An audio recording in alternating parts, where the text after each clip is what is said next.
Welcome to All Things Policy, a daily podcast supported by Pragati, a flagship media initiative of the Takshashila Institution. We're a bunch of policy nerds based in Bengaluru, and we like to bring a fresh perspective to Indian affairs and an Indian perspective to global affairs. So grab a cup of coffee, sit back, and join us for today's chat. Hi, and welcome to yet another episode of All Things Policy. I'm Amit Kumar, a research analyst with the Takshashila Institution's Indo-Pacific Studies program.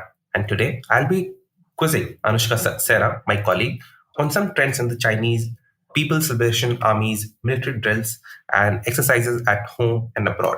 Welcome, Anushka. Thanks, Amit. Happy to be here. So, Anushka, your long-term project at Takshashila entails working on PLA, its personnel, and its reforms. You must have looked at how the PLA has evolved under Xi Jinping's leadership and how it is using its military drills for power projection and preparedness. Can you give us a basic understanding of why we are observing an increasing focus on such combat preparedness and what steps have been taken to achieve it? Right. So, under Xi Jinping, we see a marked overhaul of the PLA, which began with the introduction of his first set of reforms in 2015. Now, mind you, the reform of the PLA has been an agenda on the Communist Party's priority list since coming about of the People's Republic in 1949. And since 1949, about 10 or 11 sets of reforms have already been instituted within the PLA.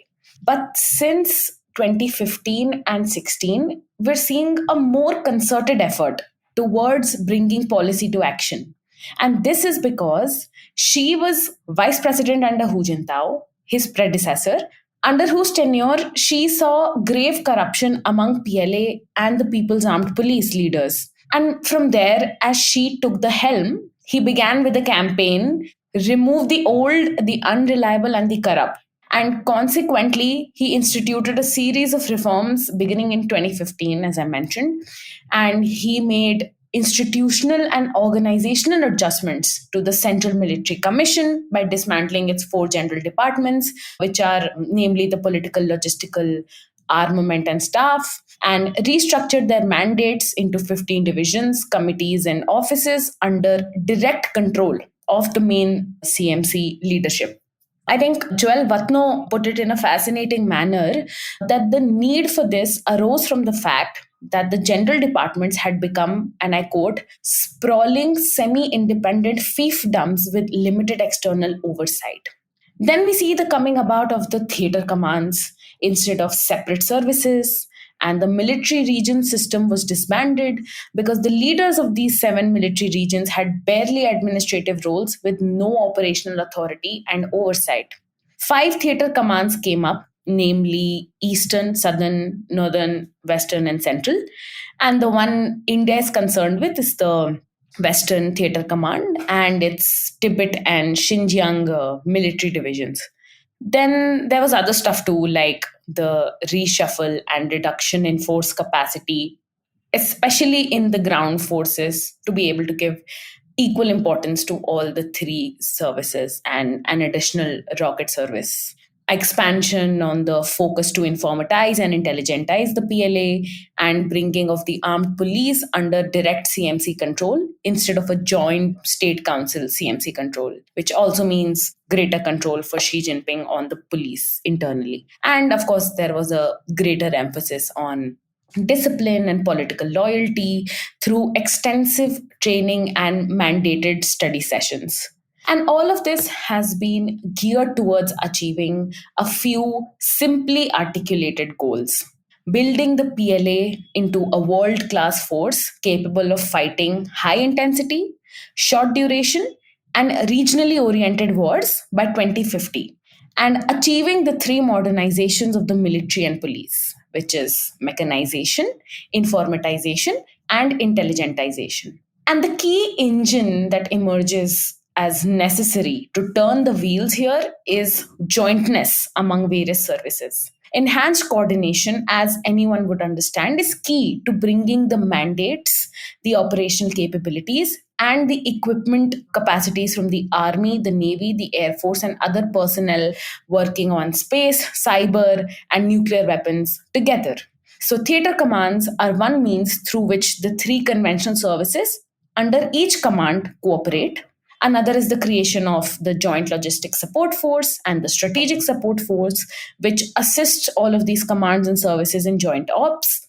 But the most important step is hitting the pedal on conducting more exercises and joint military drills using varied equipment in varied situations and across varied terrains to be able to implement the policy of jointness on the ground and see its results in a simulated battlefield. As to the reasons why she may be seeing this as necessary, in addition to making the PLA more disciplined and proactive and less corrupt, is that China's threat perception has increased across theaters. We see a worsening of the border conflict with India and overall insecurity regarding the US's ever expanding presence in the Taiwan Strait, in the South China Sea, and the Western Pacific. Moreover, there is a chip on the Chinese shoulder to not be left behind, overcome all obstacles in its path to greatness.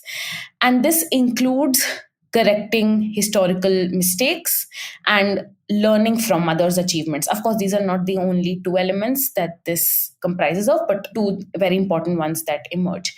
So we see the former play out in how she wants to course correct from the humiliation China faced in, say, the war against the Japanese in the 30s and the 40s. And very importantly, she once said at a CMC meeting in 2014 that once military backwardness takes shape, the impact on national security will be fatal. And he said that I often read some historical materials of modern China, and when I see the tragic scene of falling behind and being beaten, it is heartbreaking. That's a rough translation. And so from there, we understand the push for the strengthening of the PLA.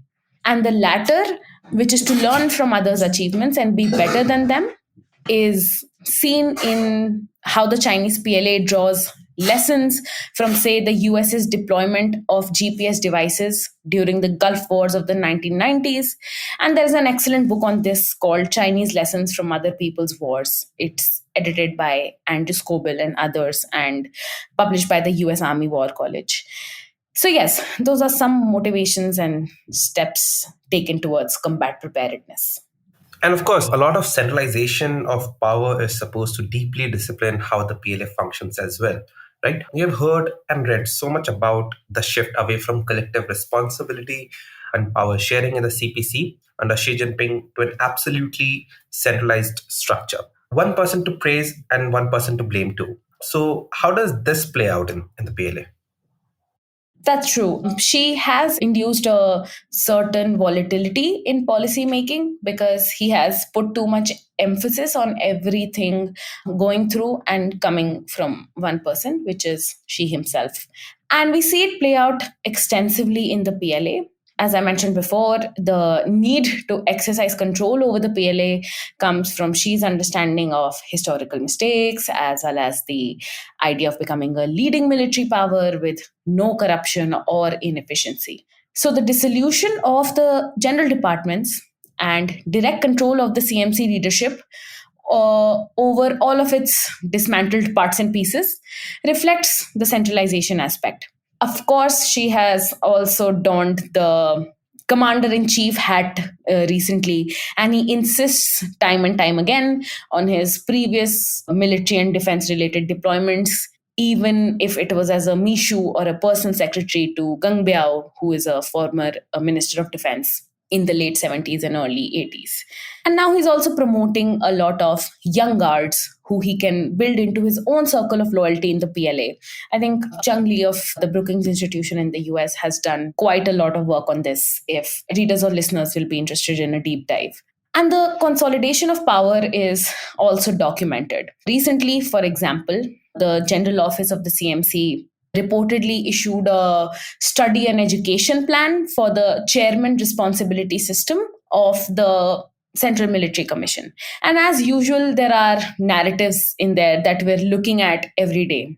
Like the plan, and I quote here, fully implements the spirit of the 20th National Congress of the Communist Party of China, thoroughly implements Xi Jinping thought on strengthening the military, and clarifies the overall requirements, basic content, key tasks, and organizational guarantees for the in depth study and education of the chairman responsibility system. Correlated but equally significant virtues that are highlighted therein include that the military officers are required to be absolutely loyal, absolutely pure, and absolutely reliable, and to obey the party central committee in all actions, the Central Military Commission, and Chairman Xi's command. And no one knows what pure means, but if you're an officer in the PLA, you got to be it.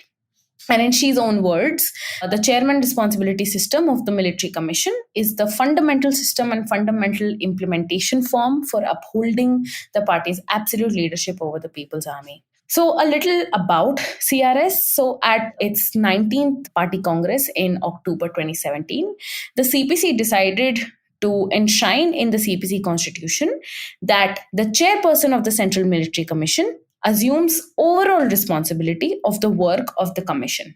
Before that, in November 2012, revisions made to the CMC working rules also stated that the CMC must thoroughly implement the CRS, replacing the idea that vice chairman took the lead of overall and day-to-day affairs of the CMC and the military forces, as was the case under Hu Jintao and Jiang Zemin. And so that's how we're seeing centralization and consolidation of power play out in the CMC and the PLA. Right. So you mentioned that the military drills, they play a key role in sort of overcoming any shortcomings in preparedness and seeing how doctrine plays out on the ground. So what kind of exercises are we seeing being conducted? And if you could also tell us what are some of the important implications the PLA and the CMC are drawing from them, if we have data on this. So, there is a range of military drills and combat preparedness exercises the PLA conducts at home. And these range from conducting sorties over the South China Sea, plateau exercises in Xinjiang and Tibet, and other equipment testing drills. I find the PLA Daily, the news platform for the Chinese military, indispensable for accounts on this. For example, an article that appeared in the PLA Daily on 14th February discussed details of a combat training exercise conducted in Karakoram, which is a division of the Xinjiang military region, in quote-unquote early spring, and they didn't specify a date. And attack drones were used to practice combat in the plateau region. As I mentioned, they used diverse equipment across diverse terrains. And it is interesting to note that this particular article highlights how the plateau exercise failed due to poor communication and coordination between the ground and air forces. And it quoted the party committee of the division saying that only by organically integrating various combat elements of combat forces and combat units to improve synergy can we truly form a land-air joint force. And so the acknowledgement that despite the adoption of various elements of modern warfare across combat units and services, quote-unquote true integration hadn't fully been achieved and was looming large.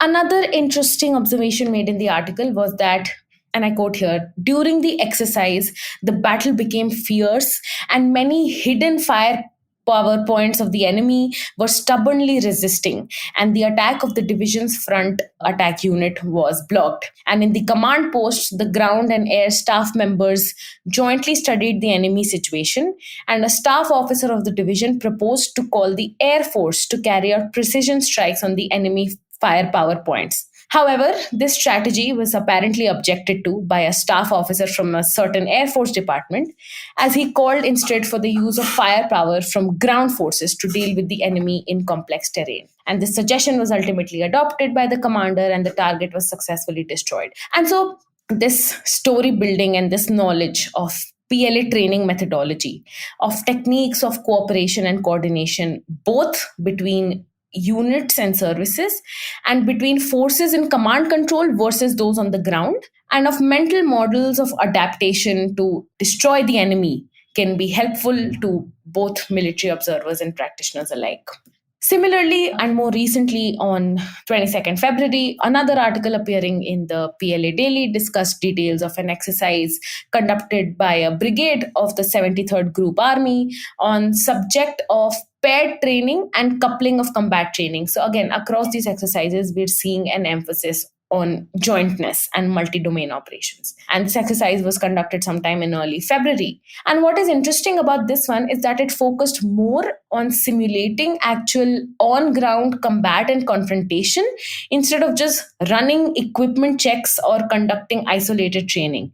And the article recognized that the lack of hands-on experience in joint fighting capacity is a shortcoming and a weakness of the PLA that the PLA itself was unclear about. What is also interesting is that the division of work was quite elaborate in this newly constructed brigade battalion structure in the PLA. And apparently, in one part of this particular exercise, a radar reconnaissance company and an electronic countermeasures company from the brigade competed.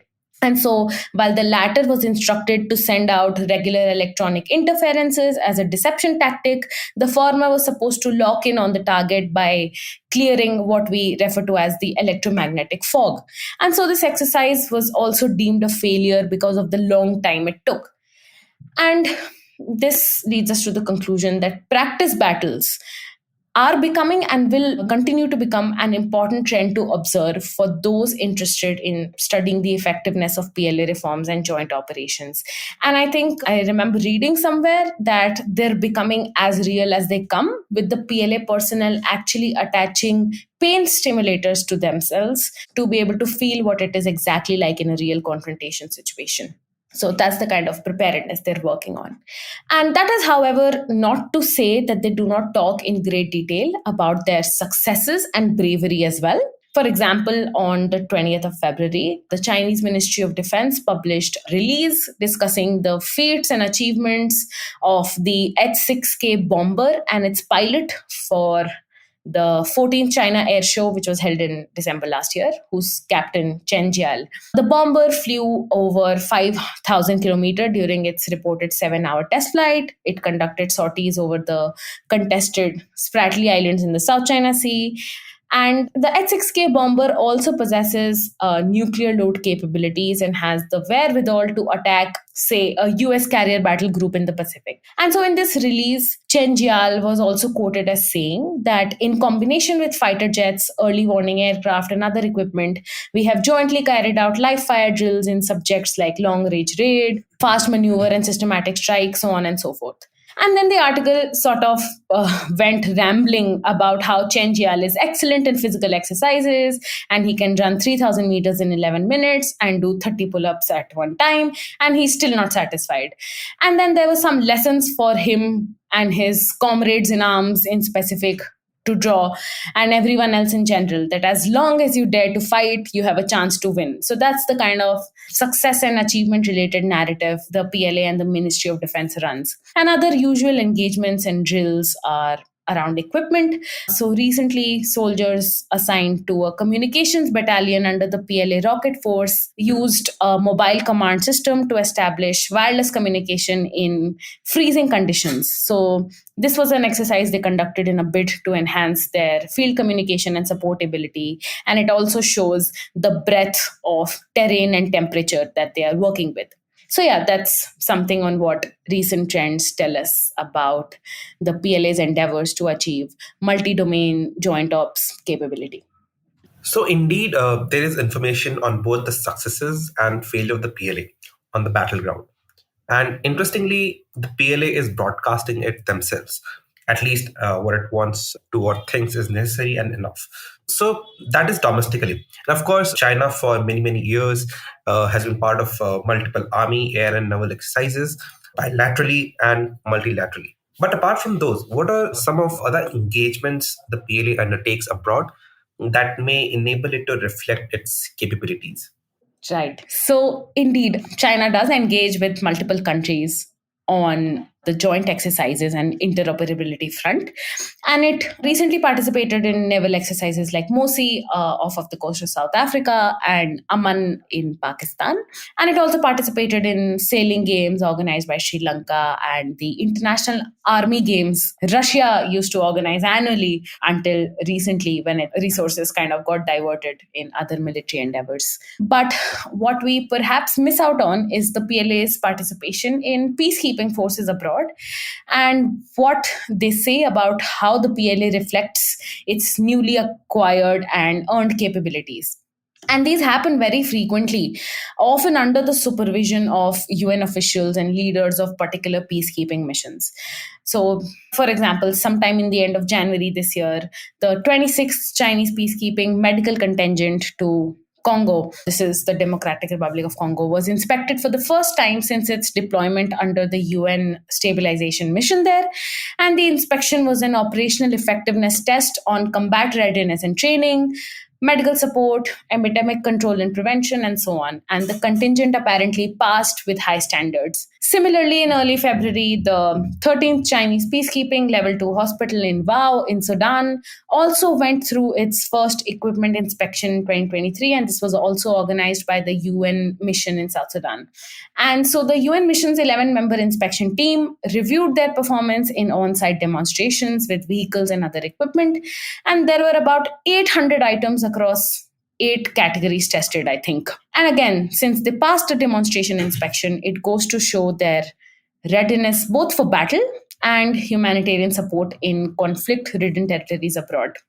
And the home base also invests in this through updated equipment. So, for example, the 13th Chinese peacekeeping contingent in Mali recently received a deployment of new mine-resistant, ambush-protected type vehicles with the purpose of providing protection from roadside bomb explosions in the Gao area. So, one thing the PLA does abroad is that they study the specific requirements of their area of deployment, and then they make changes to the force and the equipment accordingly. And China started its mission in Mali in 2013 with just a guard unit, and it restructured it into a base defense unit last year itself. And now the MRAP vehicles are supposed to equip the contingent with better patrol abilities, given that the vehicle itself is equipped with anti-improvised explosive devices protection, defense against electronic interference, and other observation capabilities. And the PLA also send their equipment and representatives for international defense exhibitions and shows. And that's just power projection. Recently, they sent their 052D type destroyer class ship, which is the Nanning, to the Naval Defense and Maritime Security exhibition in the UAE. And the Nanning is a ship from the Kunming class of Chinese destroyer ships, and its latest deployment is as part of the 43rd Chinese Naval Escort Task Force in the Gulf of Aden. And this is another international arena the PLA Navy especially works on, which is counter-piracy in the Gulf of Aden off the coast of Somalia. So, yeah, those are some interesting areas abroad the Chinese PLA works on. Interesting indeed. And so, to achieve these high-end objectives, the CMC and the PLA must also be looking at high-quality personnel. I mean, we are seeing an extensive discussion on high-quality growth and development in the economy sector. Are we seeing a similar narrative play out on the personnel and talent front in the PLA currently? That's a great thought. Like I mentioned before, the PLA has focus on doing away with the old, the corrupt, and the unreliable. There is also a focus on promoting young guards that are active and politically loyal.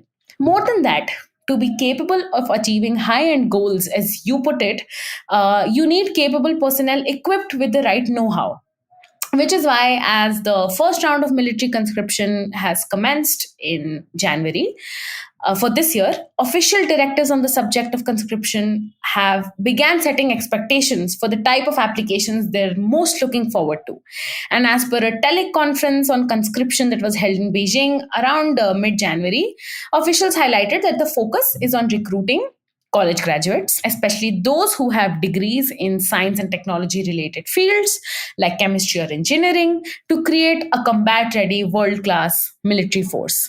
And I think they're also providing some benefits and some extra points to the applications that come from such college graduates who have degrees from either civilian or military institutions, or those who have already served in deputations abroad, or those whose parents have been involved either in the military field or in science and tech, or they've been professors.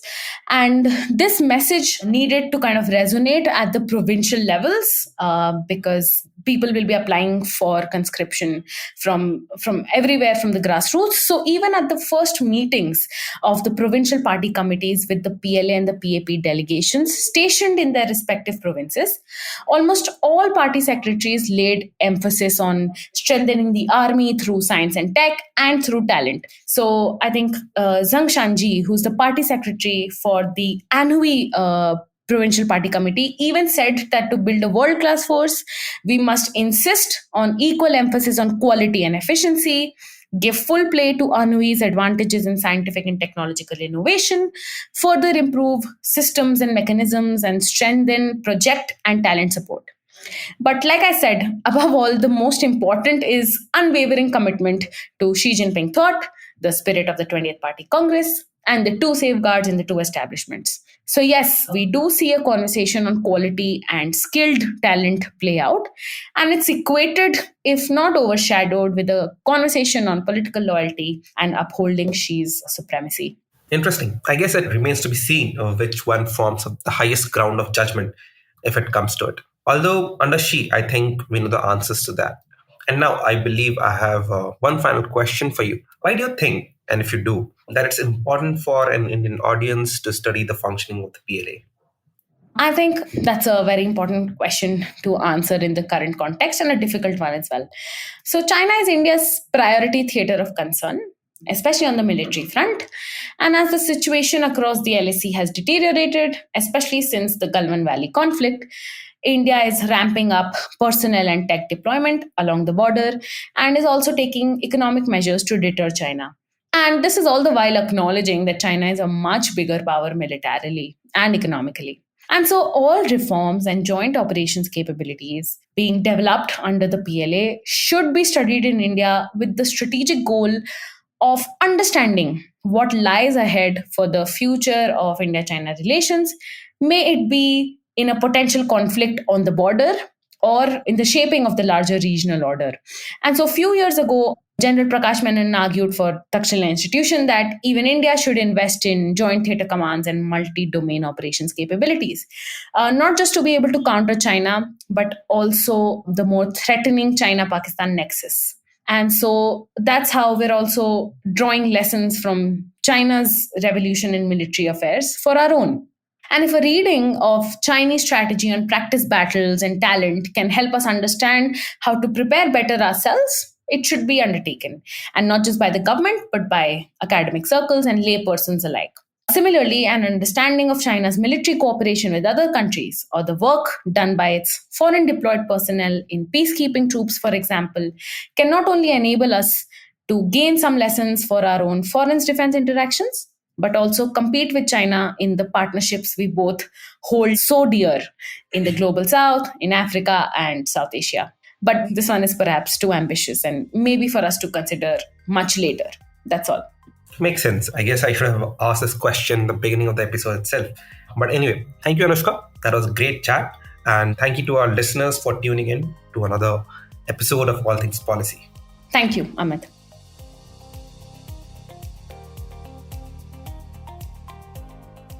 If you liked our show, don't forget to check out other interesting podcasts on the IVM network. You can tune into them on the IVM Podcast app, ivmpodcast.com, or wherever you listen to your podcasts. You can also follow IVM on social media. The handle is @IVM Podcasts on Twitter, Facebook, and Instagram. And hey, if you'd like to dive into Takshila's research on technology, strategy, and economic affairs, check us out at our Twitter handle @Takshashila INST or our website takshashila.org.in.